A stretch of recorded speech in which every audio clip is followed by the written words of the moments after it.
Effect of intensity on photoelectric current.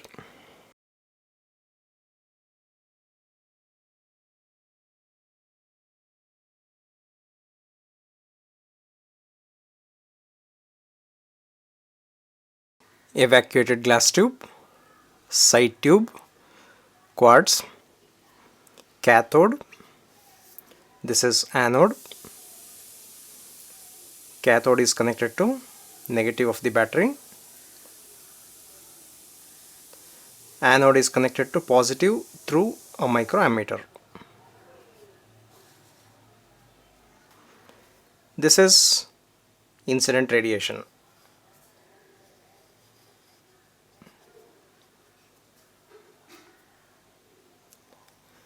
Let us keep frequency of incident radiation greater than threshold frequency. Implies that energy of incident radiation is greater than work function. So energy is sufficient to remove electrons from the metal surface. If 10 photons are falling, then one electron might be emitted, or 4 electrons might be emitted. Maximum 10 electrons are emitted, because not all photons can interact with electrons. Only those photons interact with electrons can remove electrons. So if all photons can interact, means number of electrons emitted will be equal to number of photons. So in that sense, this is maximum number of electrons. So for time being, let us discuss for maximum number of electrons. Okay. If 10 photons are falling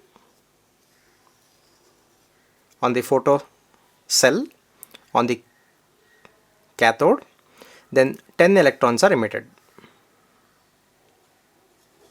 If 20 photons are falling, 20 electrons are emitted. If 40 photons are falling, 40 electrons are emitted. If 0 photons are falling, means if there is no light, then 0 electrons are emitted.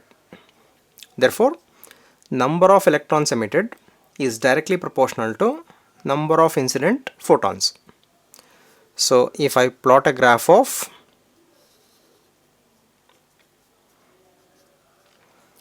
photoelectric current versus intensity of incident radiation, then it is a straight line passing through the origin. This point refers to 0, 0, isn't it? Origin 0, 0 means if no photon is falling, then no electron is emitted.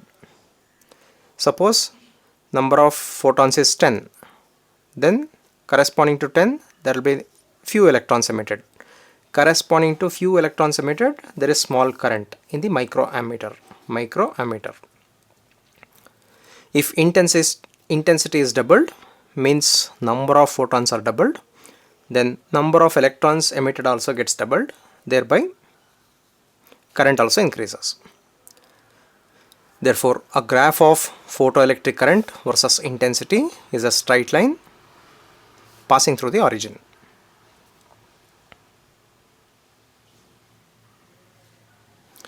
And this intensity of incident and this photoelectric current is independent of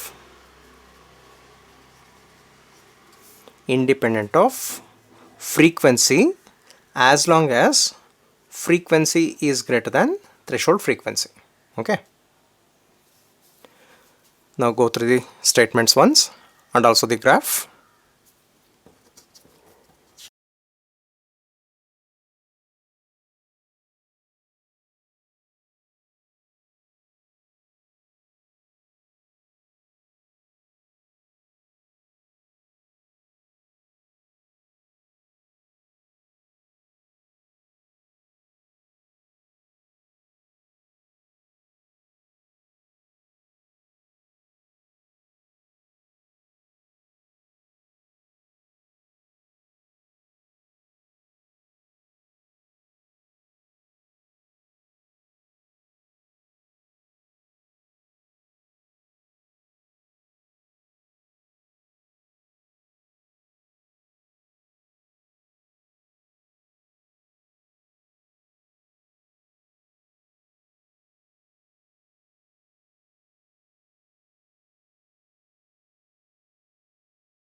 Effect of frequency of incident radiation on the stopping potential. Consider photoelectric effect equation. E equal to work function plus kinetic energy. This is maximum kinetic energy. Frequency is associated with incident light. Therefore, E is h nu, work function, plus kinetic energy of photoelectrons in terms of stopping potential means charge times stopping potential. Observe, with the increase in frequency, stopping potential also increases. If this is constant, with the increase in frequency, energy of incident photon increases, which increases kinetic energy, which in turn increases stopping potential. If frequency is less than threshold frequency, there is no emission of photons, there is no emission of electrons, therefore there is no kinetic energy, therefore there is no stopping potential. So this condition happens till incident photon is at least equal to, frequency of incident radiation is at least equal to threshold frequency, isn't it? If frequency is greater than threshold frequency, then there is emission of photoelectrons, there is kinetic energy, and there is stopping potential. Observe, if energy of incident is 4 eV, work function is 2 eV, then kinetic energy should be 2 eV. 2 plus 2 is 4. Suppose energy of incident photon is increased to 5. Work function is constant. Then kinetic energy should become 3. Corresponding to increase in kinetic energy, stopping potential also increases. If energy of incident photon is 6, stopping work function is same for the given photosensitive material. Then kinetic energy should be 4. Corresponding to this increase in kinetic energy, stopping potential should increase. So this is how things will go. Increase in energy of incident photon means increase in frequency. Therefore, increase in frequency increases the stopping potential. If this is a graph of stopping potential versus frequency, then at initial frequencies no emission, this condition, no emission. At some frequency emission starts, and then onwards the stopping potential increases. So this intercept is, x-intercept is threshold frequency nu naught. Suppose if I change the photosensitive material, means if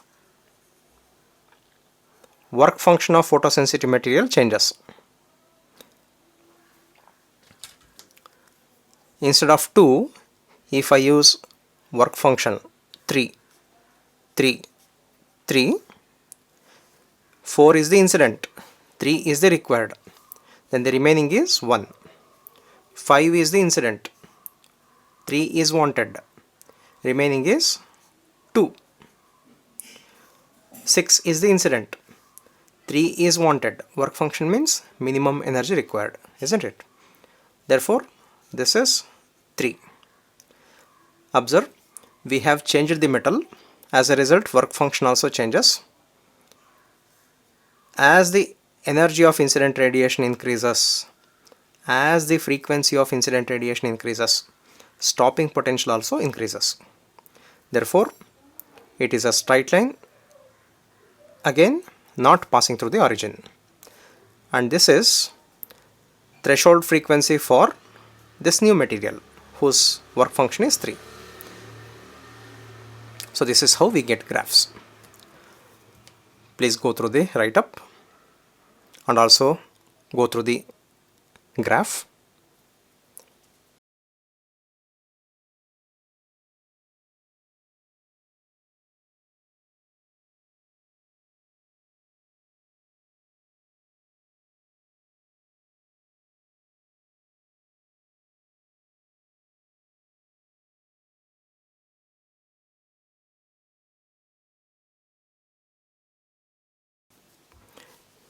Effect of applied potential on photoelectric current.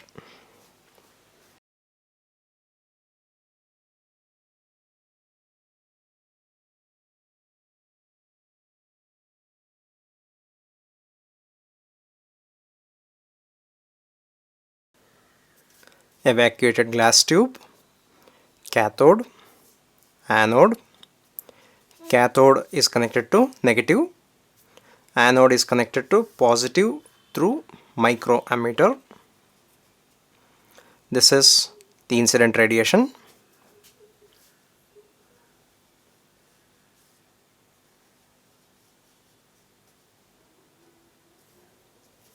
If applied potential is 0, so V stands for applied potential. Let us keep this 0. Let frequency of incident radiation be greater than threshold frequency. If 10 photons are falling, I told you it is not appropriate to consider such numbers for photons, but still we consider because it is easy to understand. If 10 photons are falling, then maximum 10 electrons are emitted by the cathode. Let me repeat, maximum 10 electrons are emitted, because if we assume that all the photons are interacting with electrons, then 10 electrons are emitted. If 10 electrons are emitted, then they are emitted in different directions, like this. If they are emitted in different directions, only 1 or 2 electrons can reach the anode and all other electrons are lost. Observe, they are not reaching the anode, they are lost. So when the applied voltage is 0, means if there is no influence of this, then few electrons can reach. Corresponding to those few electrons, there is some deflection in the microammeter. Corresponding to that, there is some current.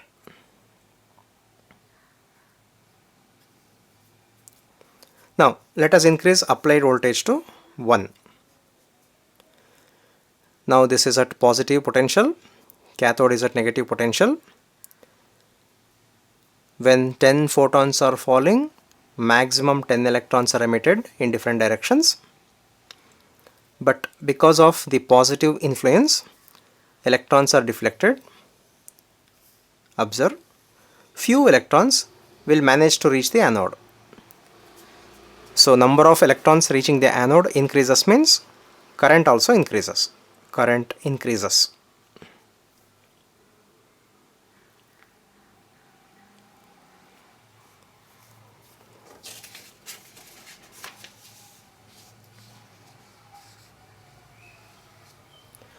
If applied voltage is 2, then influence of positive potential is more, therefore more number of electrons can reach.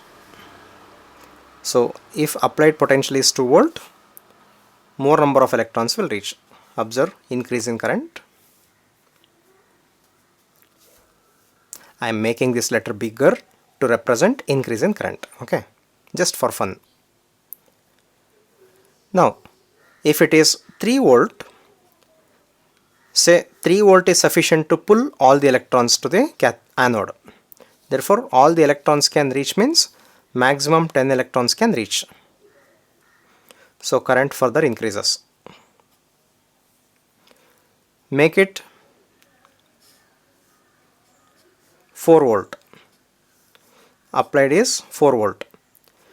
10 photons, 10 electrons, only 10 electrons can reach, means current is constant. If I make this applied voltage 5, then also current is constant because only 10 electrons can reach. 6 volt, 10 electrons can reach. Therefore, current remains constant. And this part of the graph, if this is a graph of photoelectric current versus applied voltage,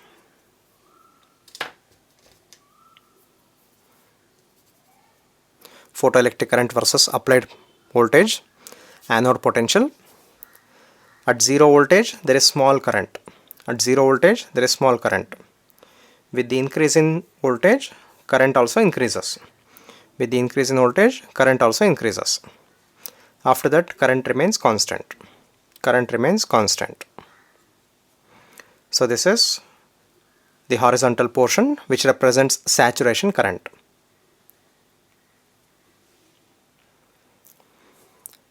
Suppose energy of each photon is 4 eV and work function is 2.5 eV. Then kinetic energy of each electron is 1.5 eV. Am I right? 4 is incident, 2.5 eV is required, remaining is 1.5. Sum of these two is this. Now let us reverse the applied voltage. We are talking about negative x-axis means reverse the applied voltage. Let us make this positive and this negative. So this cathode is now having positive potential and anode has negative potential. Students, what is the kinetic energy of photoelectrons? 1.5 eV. If reverse voltage is 1.5, reverse is 1.5, this is 1.5, let me write minus, then this potential difference is sufficient to stop these photoelectrons with kinetic energy 1.5 eV. Therefore, this curve will come and touch the x-axis at minus 1.5 volt, and this 1.5 volt minus is called stopping potential, Vs. Y-axis, x-axis, applied potential, this is photoelectric current. Applied voltage is 0, there is current. Applied voltage increases, current increases because more number of electrons can reach the anode. Applied voltage further increases, number of electrons increases. Applied voltage increases, number of electrons remains constant. Constant means this is the graph that we get. When applied voltage is reversed, it behaves like retarding potential. Therefore, at some reverse voltage called stopping potential, photoelectric current becomes 0.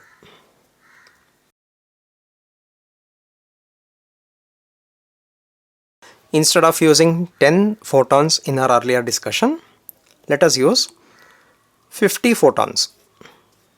If 50 photons are falling, maximum 50 electrons are emitted.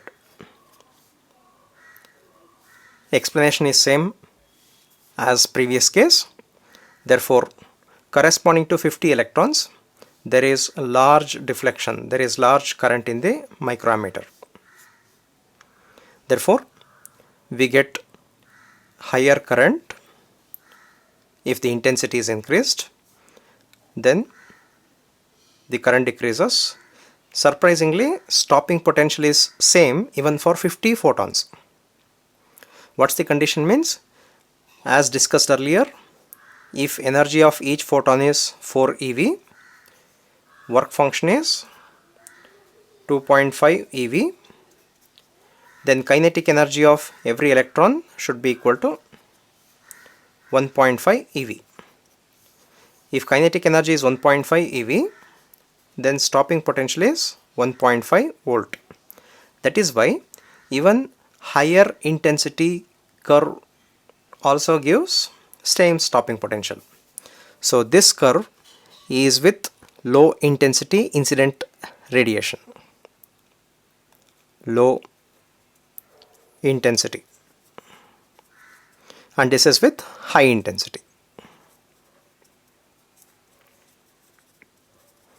So we are changing intensity and we are keeping the same photoelectric. We are keeping the same photo emitter. So in this case we are keeping metal constant, metal fixed or fixed metal, and then we are keeping frequency constant. Frequency of incident radiation is constant, and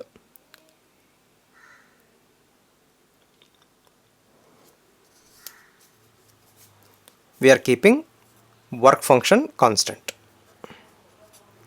So at these two conditions we can have these two curves. If this is a photo emitter of work function 1.5 eV and energy of incident photon is 4 eV, this is energy of incident, then kinetic energy of every electron is 2.5 eV. So corresponding to 2.5 eV, stopping potential is 2.5 volt.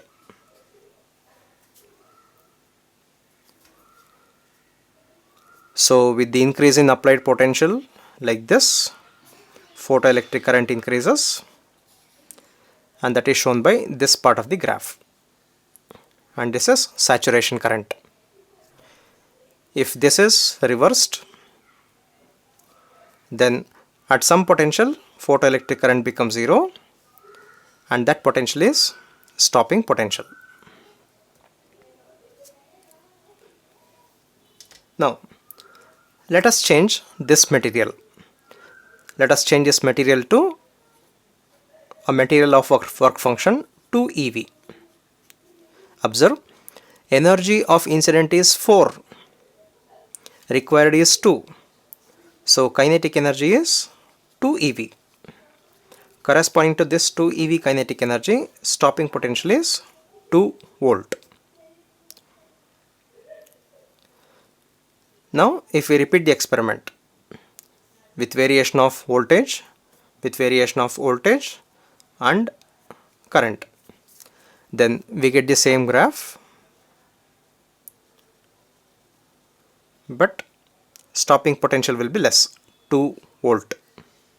So this is Vs, new stopping potential. Suppose let us use a photo emitter of work function 0.5 eV. Observe, we are not changing energy of incident photon. If 4 eV is incident, 0.5 eV is utilized, then corresponding kinetic energy is 4 minus 0.5 is 3.5 eV, and stopping potential is 3.5 volt. The saturation current is same, whereas the stopping potential will be at 3.5 volt. So this is Vs, some other stopping potential. So this is a graph of applied potential, anode potential versus photoelectric current for 3 different metals. Go through the statements and also the graphs.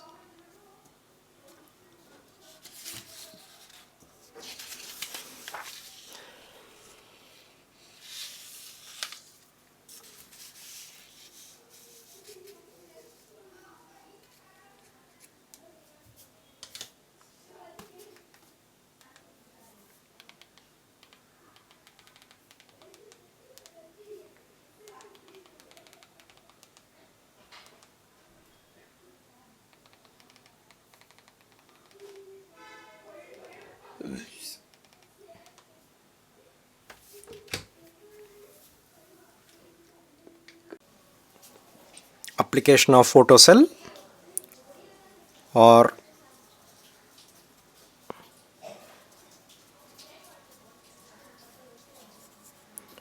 photoelectric cell. Application of photocell or photoelectric cell.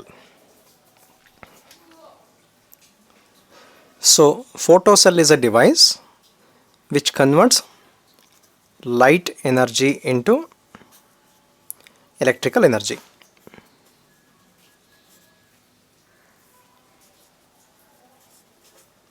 Light energy into electrical energy.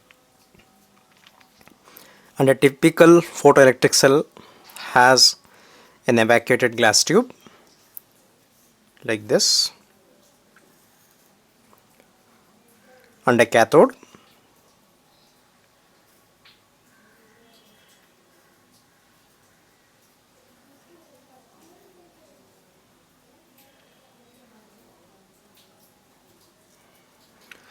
So this is parabolic cathode to collect light. This is an anode because photoelectrons are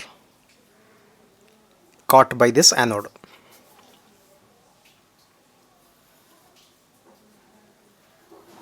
This is insulator.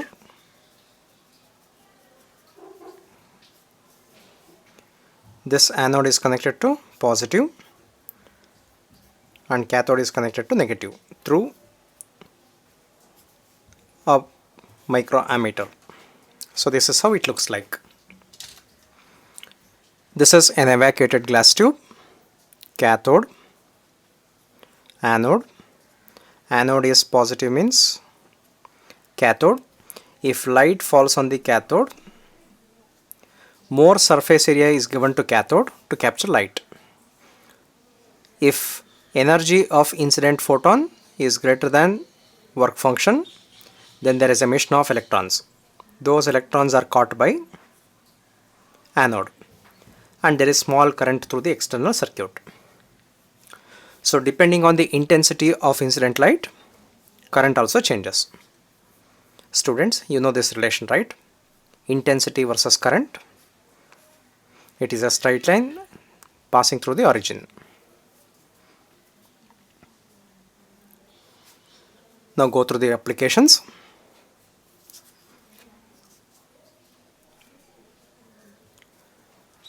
Go through the applications. It is used in optical communication for conversion of light energy into electrical energy. It is used in photometry to measure the intensity of light. They are used in automatic fire alarm or burglar alarms. Nowadays, semiconducting version of photocell is used. Fourth, they are used to control thickness of sheets in industry. Again, nowadays semiconducting photocells are used.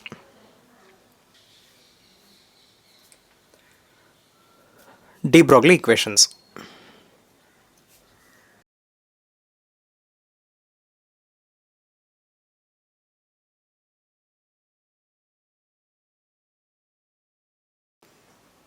From Einstein's mass energy equivalence relation,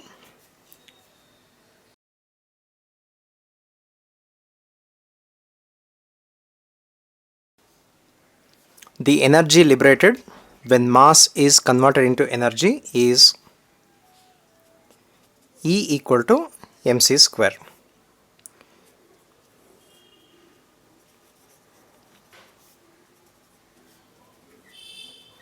Where m is mass and c is speed of light in vacuum.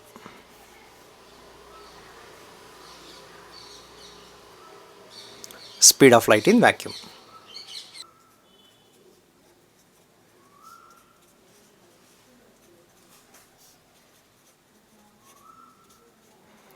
From Planck's equation,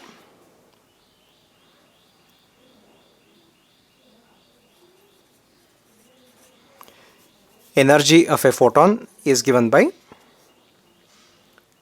h nu in terms of wavelength, hc by lambda. This is equation 2. Equation 1 mc square, equation 2 hc by lambda. If there is a particle of mass m, if that mass is completely converted into energy, then that energy will have wavelength lambda. And this conversion of mass into energy leads to pure radiant energy.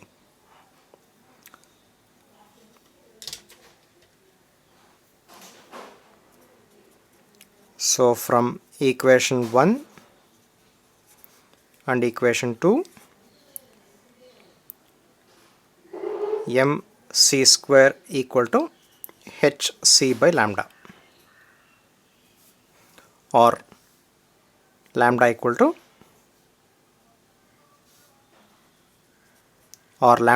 to c get cancels, h by mc. Observe this equation. This equation has wave characteristic, that is lambda, and particle characteristic momentum. Mass into velocity is momentum. So equation relates momentum particle nature with wave nature lambda. So de Broglie suggested that if light which has wave nature can exhibit particle nature, even particles in motion should exhibit wave nature.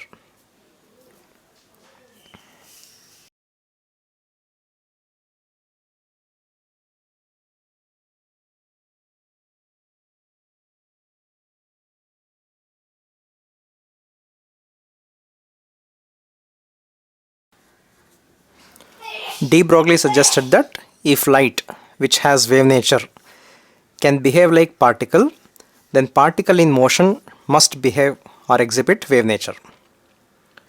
Therefore, he modified the equation to h by mv.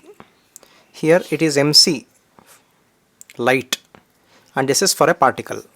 This is speed of light, this is speed of the particle, which is equal to h by p.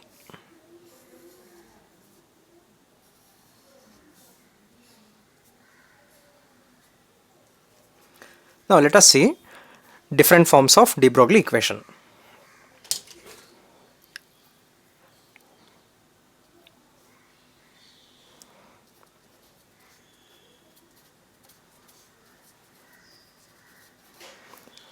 Kinetic energy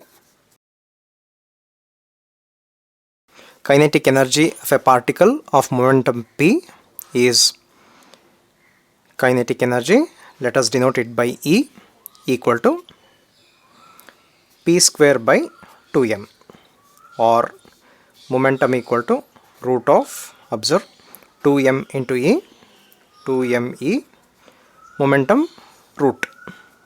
So this is for your reference. Kinetic energy is half mv square. Multiply and divide this by mass. Okay. Mass into mass, mass square, velocity square by m, and this is half. M into v is momentum. Therefore, momentum square by 2m is kinetic energy. Therefore, this equation is used here.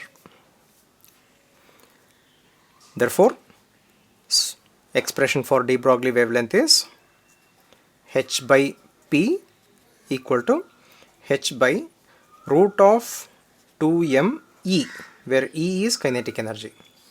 This is second form of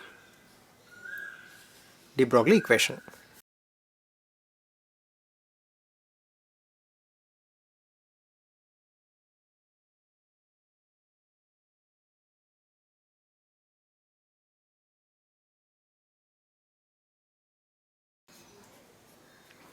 If a particle of charge q is accelerated under a potential difference of v volts, then kinetic energy acquired by the charge is q into potential difference. Therefore, lambda becomes p h by root of 2me. Here lies the kinetic energy. So in place of kinetic energy, I can substitute q into v. So it is h by root of 2mqv. So this is de Broglie equation in terms of accelerating potential. Now note, consider de Broglie wavelength equal to h by root of 2m charge potential difference. For an electron,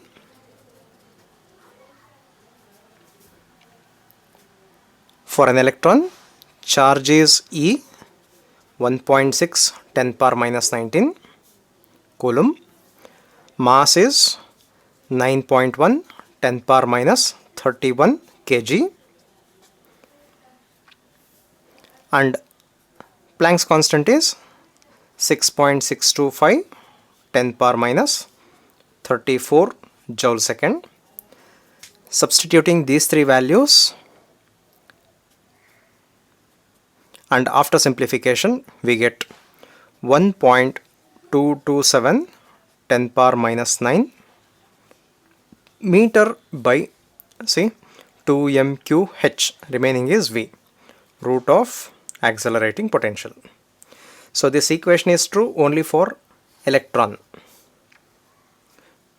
For proton we have to use this equation. For electron you can use this.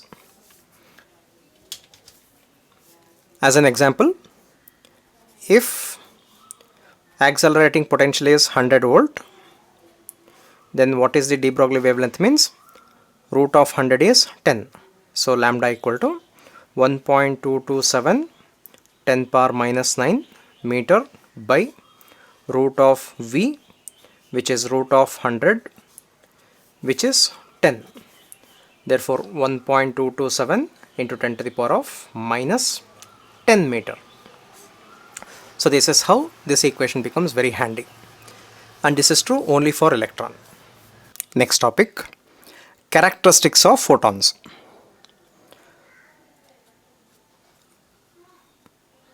First one, photon is a packet of energy.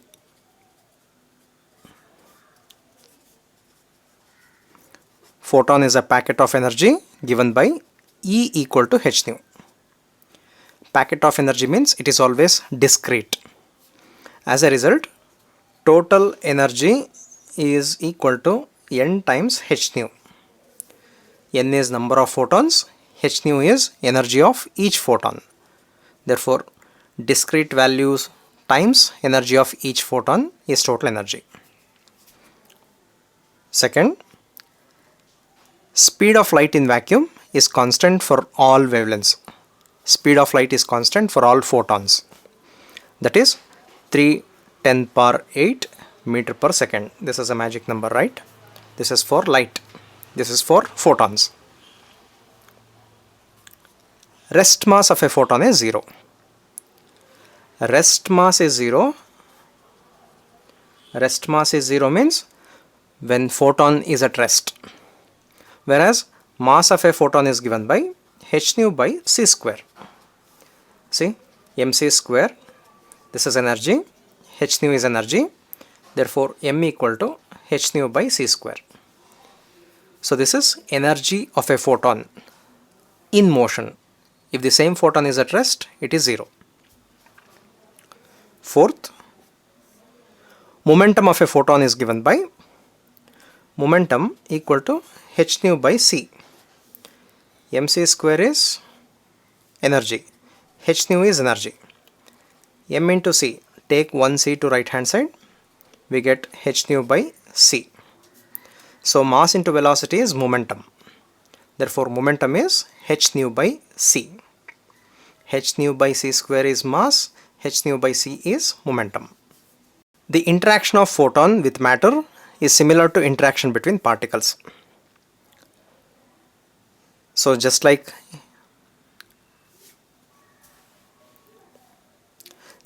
interaction of particle with particle, momentum is conserved, total energy is conserved.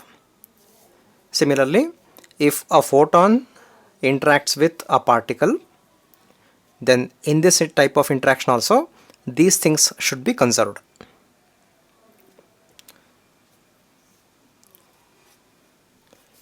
In a photon particle interaction, total energy, total momentum are conserved and total number of electrons is not conserved. So we know that momentum and energy are conserved. But in the case of interaction, number of photons is not conserved. Suppose this is a photon of energy 4 eV interacts with an electron at rest. After interaction, this electron may get scattered with 1 eV and there could be emission of 2 photons, and energy of this photon is 2 eV, energy of this photon is 1 eV. Observe, before interaction electron was at rest. So total energy before collision is 4. Total energy after interaction is 2114. Here initially only one photon is present. After interaction there are 2 photons. Therefore number of photons is not conserved, whereas total energy is conserved. So these are few characteristics of photons.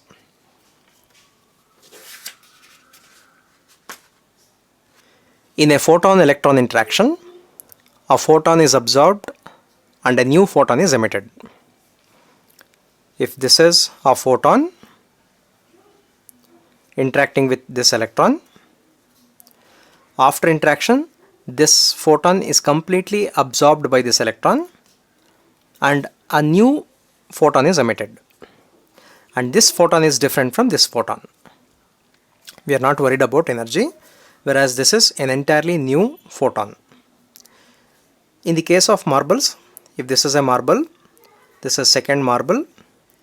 If this marble hits this marble, then the same marble is scattered in some other direction. Same marble. Whereas this is not the same photon, this is a different photon. That is the meaning. A photon is absorbed and a new photon is emitted.